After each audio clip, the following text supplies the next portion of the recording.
په افغانستان کې زړو بانک نوټونو خلک د راکړې ورکړې په برخه کې له ګڼو ستونزو سره مخ کړي دي.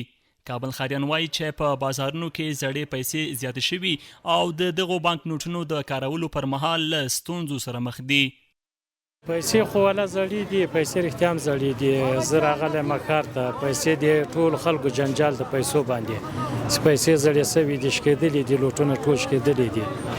اکثر لوټو دا اوس هم له ما سره ده، دغه د نه اخیست دلته.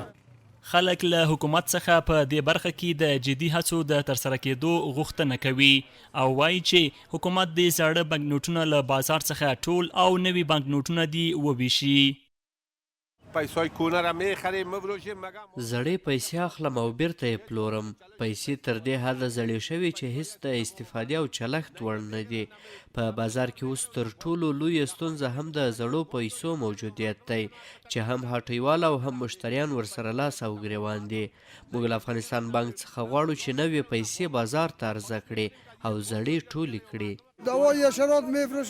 زه د حشراتو درمل پلور یم.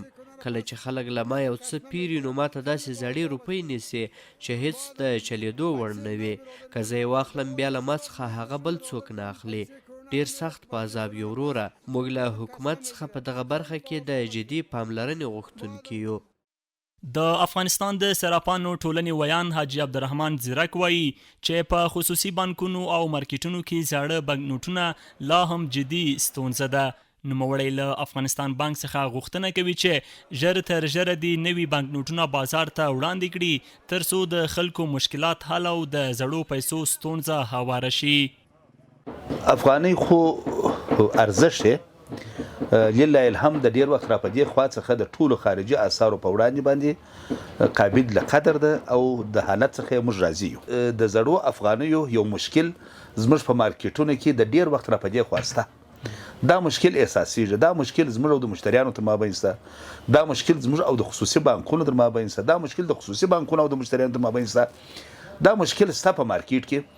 اگر چې د افغانستان بانک ته تقریبا د میاشتې یا اضافه تر څخه را په دې خوا نوي بانک نوټونه رسیدلي هم دي، نو زه هیلهمند په دې باندې دې ته یم چې ژر تر ژره دغه ستونزې ته توجه وشي، دغه ستونزه حل شي او نوي افغاني مارکیټ ته راسي.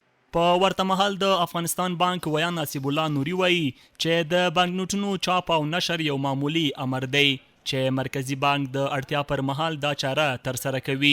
د نوموړي په خبره چې افغانستان بانک هم د معقولو پولي سیاستونو په پام کې نیولو سره خپلو امکاناتو او د بازار اړتیا ته په کتو په پام سره دا چاره ترسره کوي. د بانک نوټونو چاپ او نشر یو معمول امر دی چې دا چاره د مرکزی بانکونو لخوا ترسره کیږي. د افغانستان بانک هم د معقولو پولي سیاستونو په پام کې نیولو سره د بازار اړتیا ته په کتو او د امکاناتو په نظر کې نیولو سره دا چاره ترسره کوي.